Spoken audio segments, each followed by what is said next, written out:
Michael, first round we saw yourself and Forest Green make a number of changes to your regular squad. So are we expecting the same on Saturday? Well, yeah, I can only speak on behalf of obviously myself and Lincoln. Yeah, we're making a few changes. I think there's players who deserve and need minutes, and there's a few players who it's probably a good opportunity to continue to keep up the fitness levels because they may be slightly behind some of the other lads. How do you manage that balance, though, of not upsetting your side too much? Obviously, it worked on Tuesday with the changes that you made and getting the result. But how do you go between getting the right minutes into the players but not disrupting the flow of the squad? Well, the thing, obviously, what we do during the week in terms of how we play, how we set up, I'm not one of those who, right, okay, these are the 11 players, these are the ones I'm going to be working with, these are the ones who are going to get the opportunity to, work on the patterns of play. They all do it, so they all know their roles and responsibilities within that.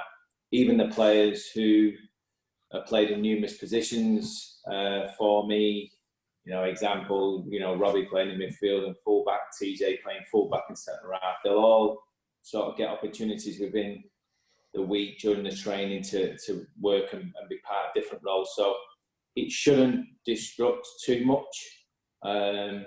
All I've got to try and do is obviously, certainly more so in the league games, try and pick a side that's capable of beating the opposition that's in front of us.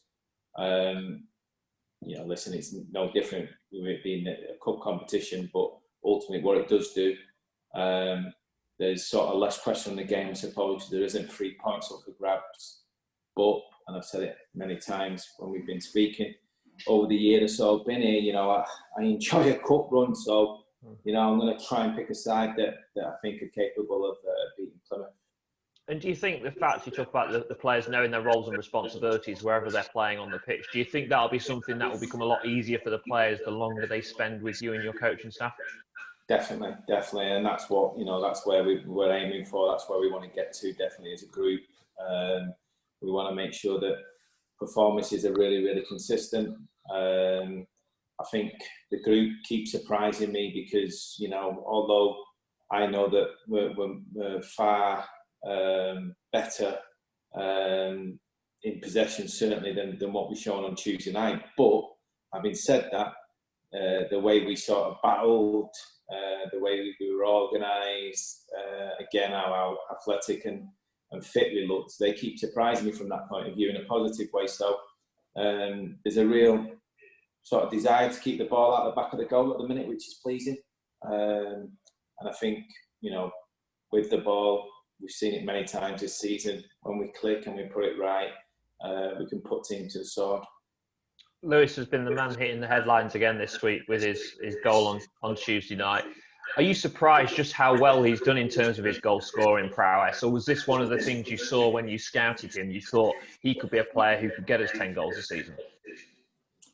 Well, maybe not so 10 goals, but certainly definitely could be a threat in both boxes. And, that I think that's part of the process, certainly, when you're looking for a defender, the centre half, someone who has a presence, not just in your box from a defensive point of view, but can have a presence in the opposition's box. And, I got asked the question, can't remember if it's the fans forum or what, but saying, we haven't got a 20 goals a season player in our squad, and how are you going to be able to deal with that? And I think my response was, well, give me the money to go and get myself a 20 goals a season player in the squad, and I'll go and do that for you. But I think you've got to be, you've got to sort of be a little bit wise and cute and try and find a group of players that are capable of scoring from all areas of the pitch. And, we've got obviously Lewis scoring the goals at the minute, but I do know that the likes of sort of Joe Walsh and Adam Jackson are capable of scoring goals from set plays. So hopefully they'll be able to add a couple and take a little bit of pressure off Lewis as well. Yeah, mentioning Joe on the injured players, how are they getting on? Actually, okay. Joe's expected to train today.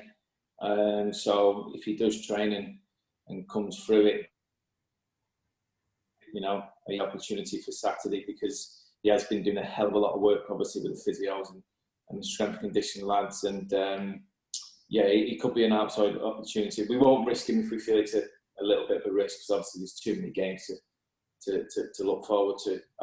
But in terms of him, yeah, he's looking good. Remy's probably still a couple of weeks away. Zach, I don't think he'll probably make Saturday, but he may be available for Tuesday. So because he wasn't quite as bad as Remy's. I think other than that, obviously we've got Callum, Jamie. They're going to be out for a while that we're aware of. We're starting to sort of get to the squad that we sort of started off from day one. And Ethan Ross as well. What's the situation with him? Yeah, he's still sore of his hip. I can't see him sort of training this week. He may sort of join back in with the players on Monday, but I know his hip's still a little bit bruised. So yeah, we'll see probably next week where we get with him. On Plymouth, one of the better sides I think we've seen at Sincil Bank this season so far. Just how difficult will it be against them? Yeah, no, they've had obviously a decent start, and they play some decent football, that which suits us. It suits us that they want to sort of come at us again, and it's going to be a difficult game. I think first and foremost, it's a long journey.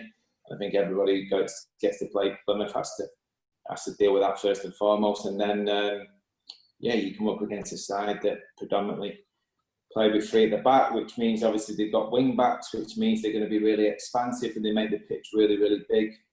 Michael, just one final thing from me. We spoke to your captain the other day about the long journeys and how he keeps himself entertained, and he says Harry Anderson's got plenty of stories to keep the squad entertained on the journeys down. What about yourself? How do you keep yourself entertained on the bus? Lots of things, really. Obviously, there's always things to discuss, whether it's players, next games with the staff and stuff. And there's plenty of banter flowing between certain members of staff. But and there's always games to watch. There's always players to watch. So we never get really too bored.